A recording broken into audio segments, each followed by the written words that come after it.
Muy buenas tardes, mis amados discípulos. Soy Manu Pereiro, ministro de la Iglesia del primer siglo por la voluntad de Dios, y aprovecho esta oportunidad para enviarles mis bendiciones, la gracia y la paz de parte de nuestro Padre Celestial, en el nombre de Jesucristo, nuestro Señor y Salvador. Deseo recordarte que la palabra de Dios es su voluntad revelada, que Dios dice lo que quiere decir y quiere decir lo que dice. Dios tiene un propósito para todo lo que dice, cuándo lo dice, a quién se lo dice, cómo lo dice, por qué lo dice, a dónde lo dice y para qué lo dice. Antes de comenzar esta enseñanza, voy a orar para esas personas reciban esta enseñanza y sea de gran edificación. Amado Padre, bendice, Padre Celestial, esta enseñanza. Toca los corazones de aquellas personas que la reciben, para que ellas reaccionen y se conviertan en verdaderos discípulos de tu Hijo Jesucristo. Para gloria tuya, Padre, para gloria de tu palabra y para gloria de nuestro Señor y Salvador Jesucristo. Muy bien, hoy voy a compartir una de las historias de la palabra de Dios que más me impactaron cuando las leí por primera vez. Esta maravillosa historia está relatada en el libro de Segunda de Reyes, en el capítulo 7, que recomiendo que lo lean completo.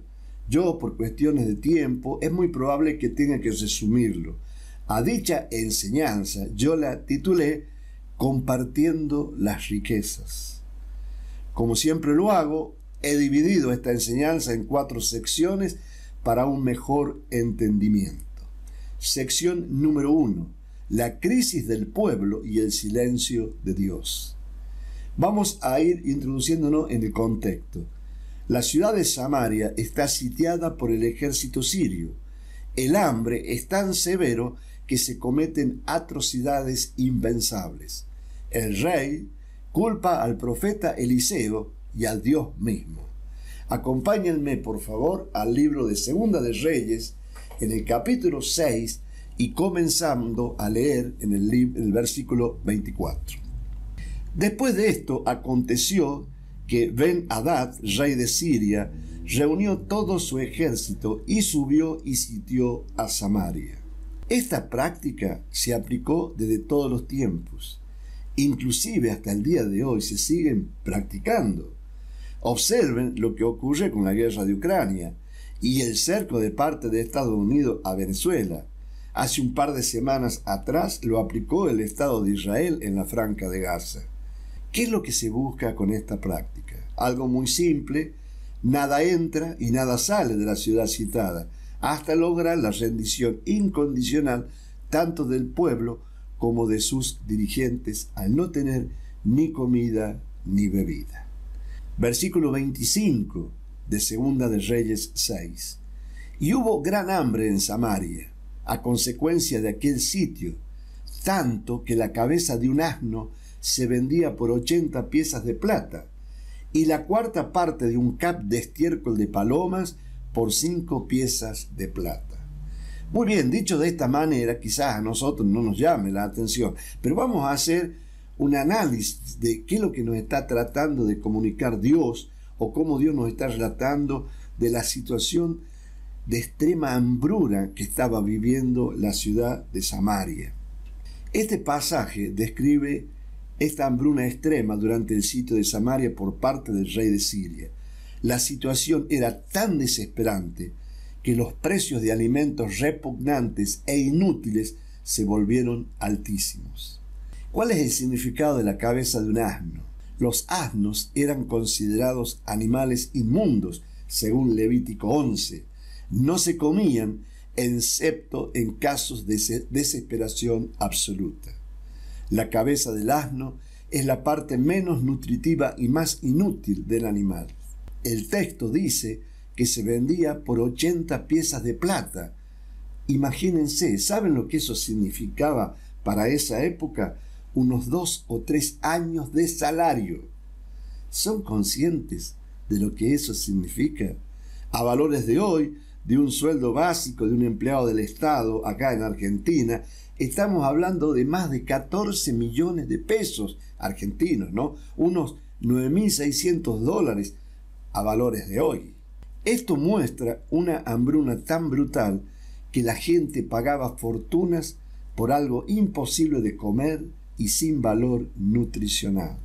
También existe una representación simbólica. La cabeza de asno representa lo vil, lo impuro, lo inútil siendo vendido como comida.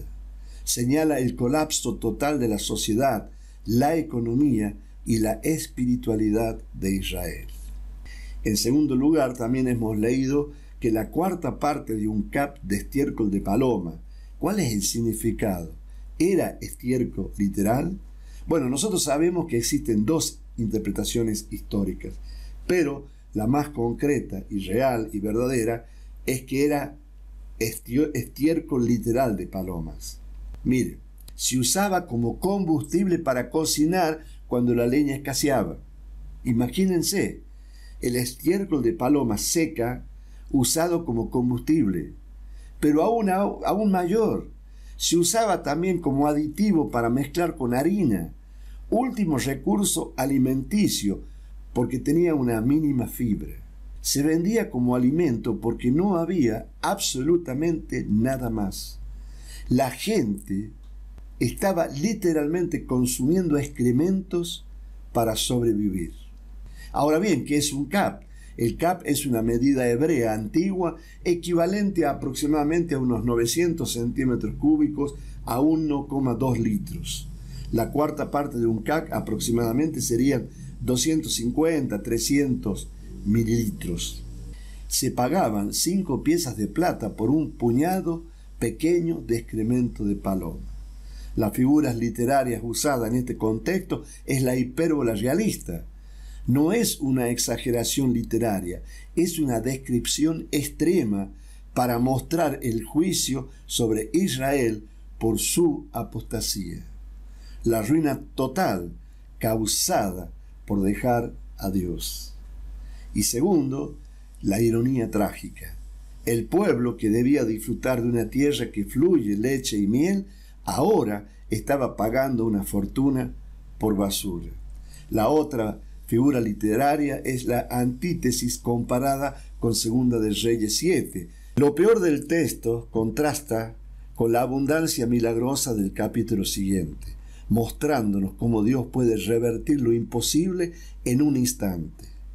La enseñanza espiritual profunda de todo este contexto es que cuando el pueblo de Dios se desvía, termina comiendo lo que no nutre, lo que no tiene valor, lo que contamina, lo que nunca fue voluntad de Dios que tocara. Cualquier coincidencia con nuestra realidad mundial, les puedo asegurar que no es casualidad. Pero cuando se vuelve a Dios, Él rompe el sitio, restaura y produce abundancia donde solo había miseria. Acompáñenme por favor ahora a Segunda de Reyes, en el capítulo 6, y comenzando a leer en el versículo 26 dice: y pasando el rey de Israel por el muro, una mujer le gritó y dijo: salva, Yasha, rey, señor mío. Y él dijo: si no te salvas Jehová, ¿de dónde te puedo salvar yo? ¿Del granero, Goren, o del lagar, Jequeb? Qué bárbaro, ¿no? El contexto que estamos leyendo es interesante. Y fíjense, a mí lo que me interesa es destacar esto. Cuando el rey le dice: ¿del granero o del lagar? El rey de Israel responde con impotencia a una mujer que clama por justicia en medio de la miseria. Su respuesta muestra desesperanza, incapacidad humana y una crisis espiritual.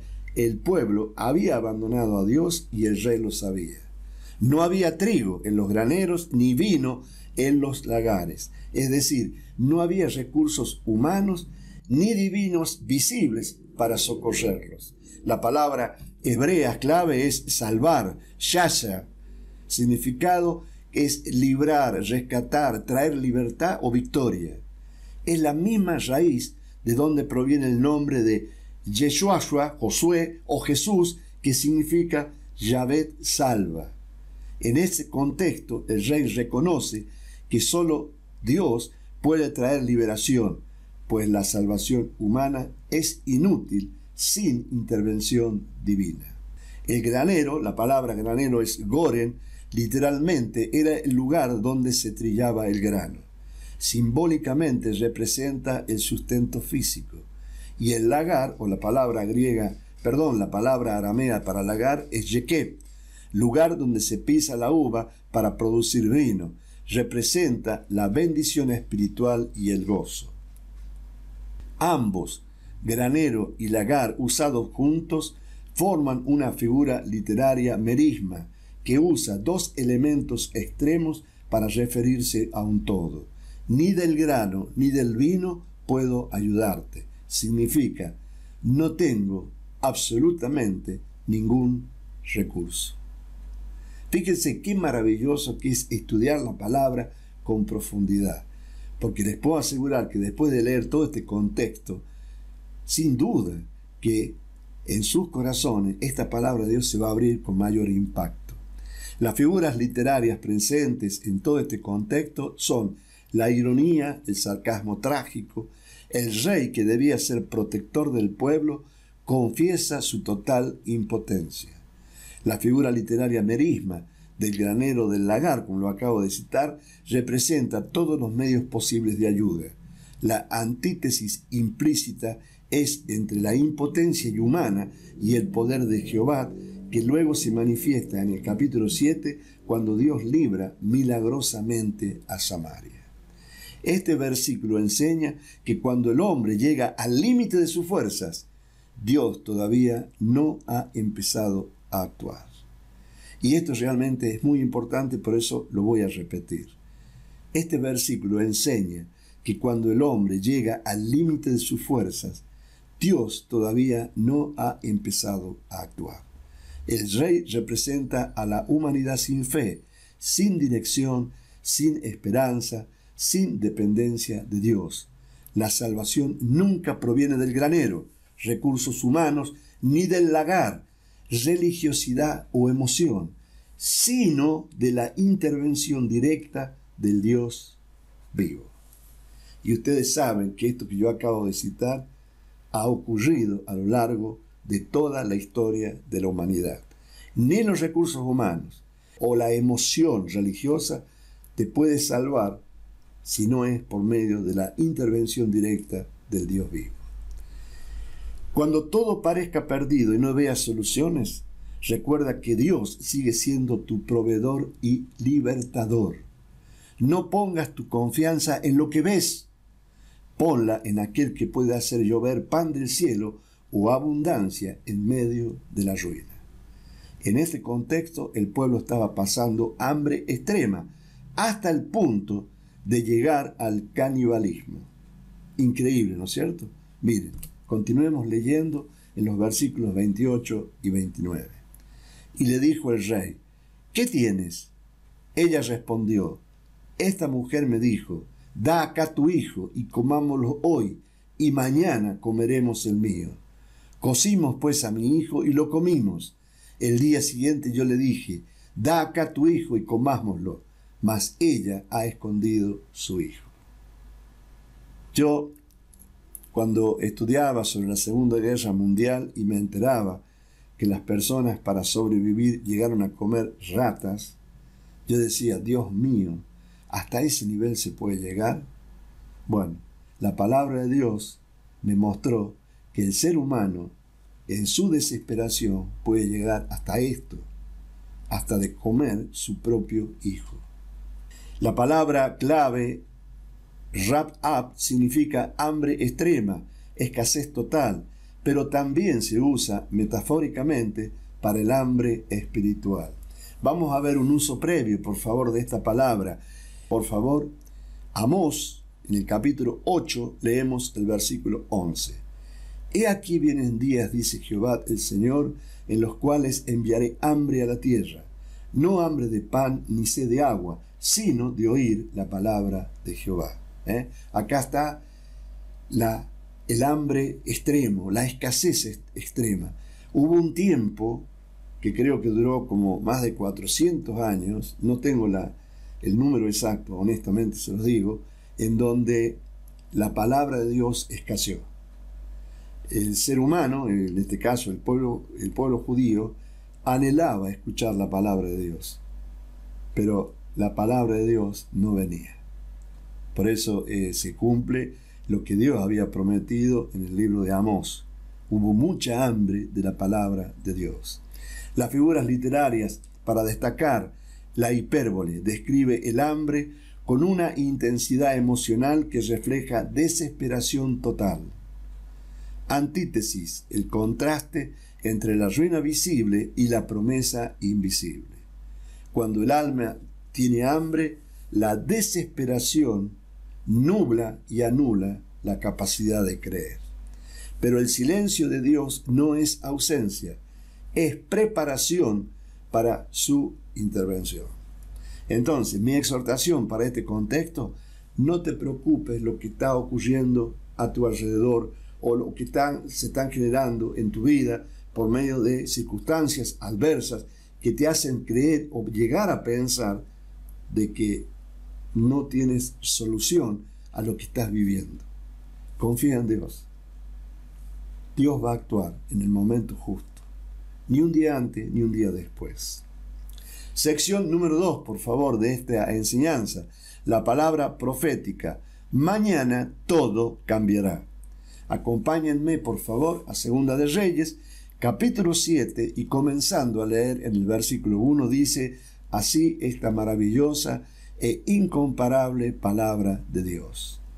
Dijo entonces Eliseo: oíd palabra, dabar es la palabra griega de Jehová. Así dijo Jehová: mañana, machar, a estas horas, valdrá el sea de flor de harina un ciclo, y 2 seas de cebada un ciclo, a la puerta de Samaria. Versículo 2.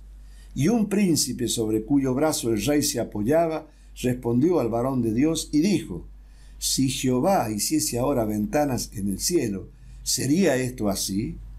Y él dijo, el profeta: he aquí tú lo verás con tus ojos, mas no comerás de ello. Eliseo, el profeta, el hombre de Dios, declara una promesa humanamente imposible y absurda. Mañana, a esta hora, una medida de flor de harina se venderá por un ciclo. Estamos hablando de centavos. La palabra hebrea usada es machar, que significa mañana, usada acá como símbolo profético de inminencia divina. Acompáñenme, por favor, para ver su uso.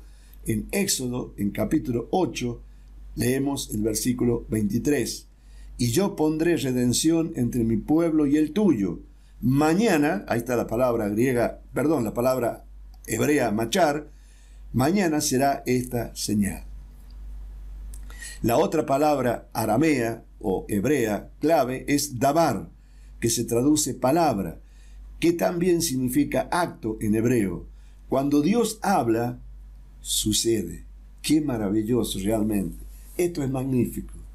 Fíjense, la palabra hebrea dabar, que significa palabra, también significa acto en hebreo. Nosotros estamos hablando en el idioma hebreo, que quiere decir que cuando Dios habla, sucede. O sea, entre lo que Dios habla y el hecho concreto, solamente hay un espacio de tiempo. Solamente eso. Pero cuando Dios habla, cuando Dios habló, sucedió. O cuando Dios habla, sucede. Las figuras literarias, la ironía profética, el oficial que duda es figura del escepticismo moderno.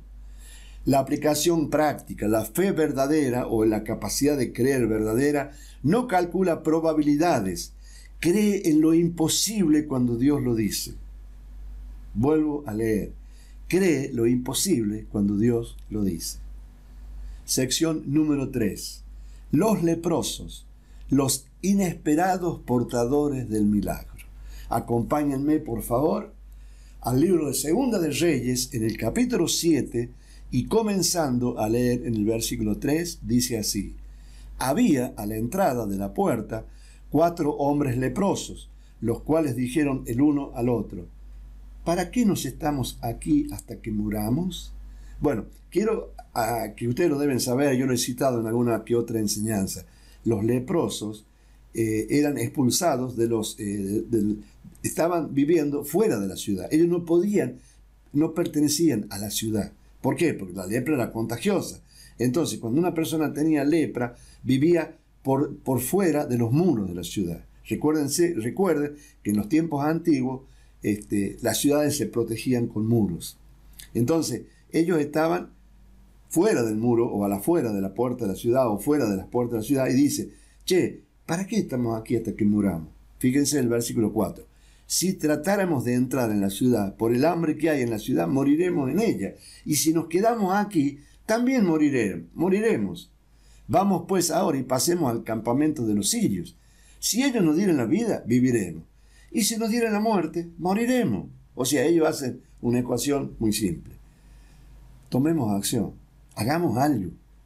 Eso es lo maravilloso de estos 4 leprosos. Ellos tomaron acción. Dijeron, entre estar acá y morirnos, y bueno, por lo menos intentemos algo imposible.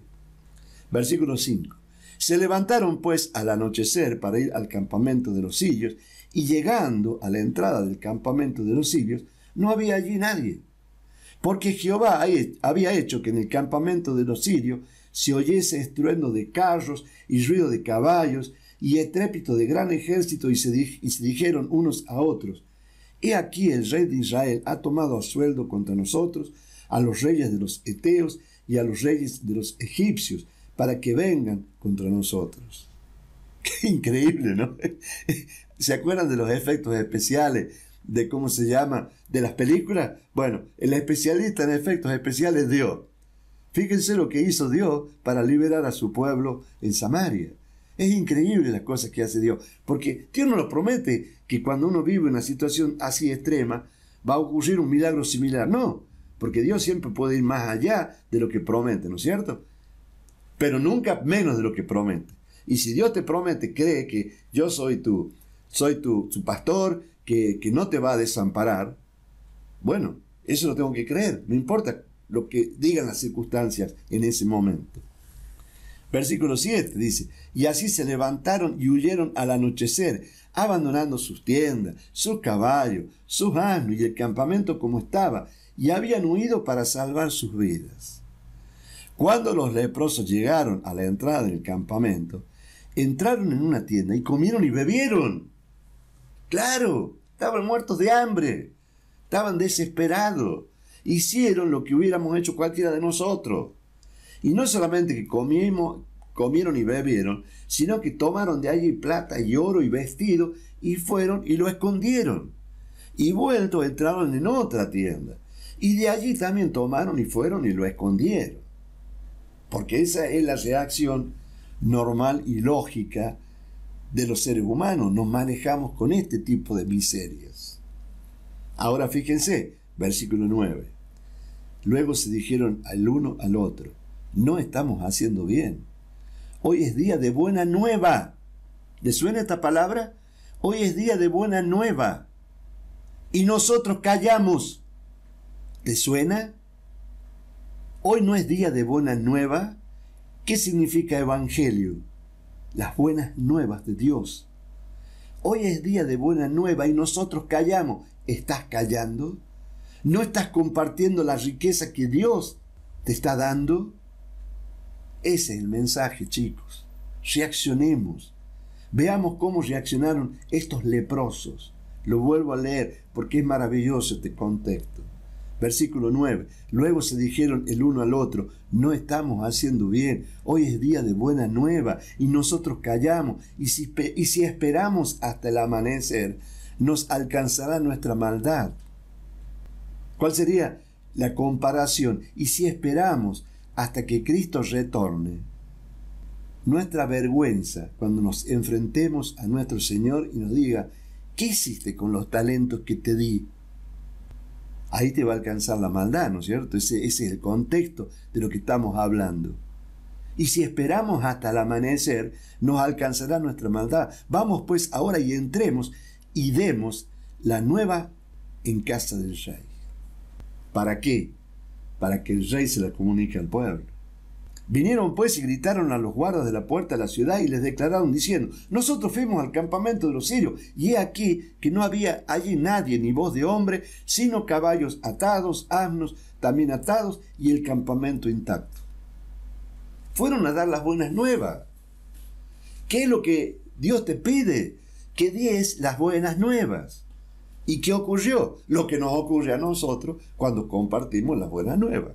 Fíjense, versículo 11.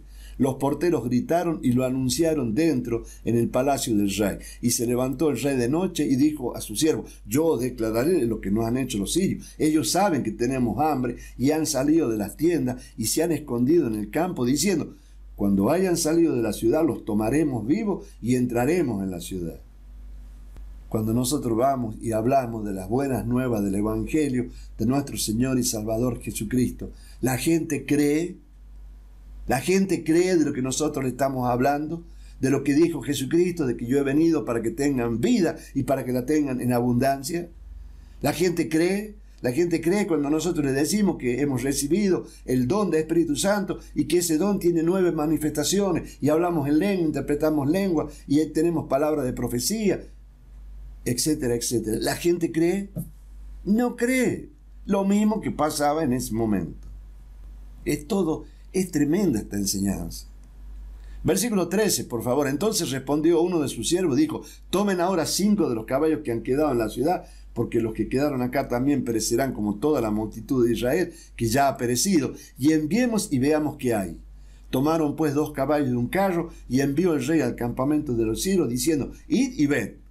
Versículo 15. Y ellos fueron, y lo siguieron hasta el Jordán, y aquí que todo el camino estaba lleno de vestidos y enseres que los sirios habían arrojado por la premura, y volvieron los mensajeros y lo hicieron saber al rey. Versículo 16. Ahí sale la masa, ¿no es cierto? Cuando todo se arregló, todos somos exitosos. ¿Se acuerdan de esa palabra? De que nosotros los argentinos somos exitistas. Versículo 16. Entonces el pueblo salió y saqueó el campamento de los sirios, y fue vendido un siyat de flor de harina por un siclo, y 2 siyat de cebada por un siclo, conforme a la palabra de Jehová. 4 leprosos marginados se convierten en instrumentos de la liberación. Qué maravillosa historia. Las palabras hebreas y griegas para destacar: Sara, leproso, figura del pecado o del pecador apartado. En la Septuaginta, lepro, usado también en Lucas 17:12, para mostrar cómo Jesús se acercó a los marginados. Las figuras literarias para destacar son la paradoja: los impuros, los marginados, los que la sociedad desprecia, llevan las buenas nuevas. El símbolo es el campamento vacío, representa la victoria divina invisible. Dios usa lo que el mundo desecha para revelar su gloria. No esperes la perfección para actuar. Tu paso de fe, tu caminar en fe, tu capacidad para creer la palabra de Dios, abre el camino del milagro. Miren, yo les voy a hacer recordar este contexto para que tomemos conciencia de cómo la palabra de Dios se intercala entre Antiguo y Nuevo Testamento, entre las promesas al pueblo de Israel y las promesas de Dios, cómo todo encaja con una precisión y exactitud maravillosa. Acompáñenme, por favor, a 1 Corintios, en el capítulo 1, comenzando en el versículo 25. Porque lo insensato de Dios es más sabio que los hombres, y lo débil de Dios es más fuerte que los hombres. Pues mirad, hermanos, vuestra vocación, que no sois muchos sabios según la carne, ni muchos poderosos, ni muchos nobles, sino que lo necio del mundo escogió Dios para avergonzar a los sabios, y lo débil del mundo escogió Dios para avergonzar a lo fuerte. Versículo 28. Y lo vil del mundo y lo menospreciado escogió Dios, y lo que no es, para deshacer lo que es, a fin de que nadie se jacte en su presencia. ¿Quién de nosotros, díganme la verdad, no fue menospreciado, no fue desechado, no fue considerado que somos necios porque creemos en algo insensato? ¿Cuántas personas sabias se han parado delante de nosotros y nos han tratado como necios? Bueno, ¿saben una cosa? Denle gloria a Dios. Porque todo lo débil que nosotros somos, todo lo necio que nosotros somos, todo lo insensato que nosotros somos, todo lo vil para la sociedad que nosotros somos, Dios nos rescató y nos hizo luminares. Gloria a Dios. Sección número 4, para ir terminando, por favor. De la incredulidad a la abundancia. Versículo 17. Y el rey puso a la puerta a aquel príncipe sobre cuyo brazo él se apoyaba, y lo atropelló el pueblo a la entrada, y murió conforme a lo que había dicho el varón de Dios cuando el rey descendió a él. Aconteció pues de la manera que el varón de Dios había hablado al rey, diciendo: 2 sías de cebada por un siclo, y el sía de flor de harina será vendido por un siclo, mañana a estas horas a la puerta de Samaria.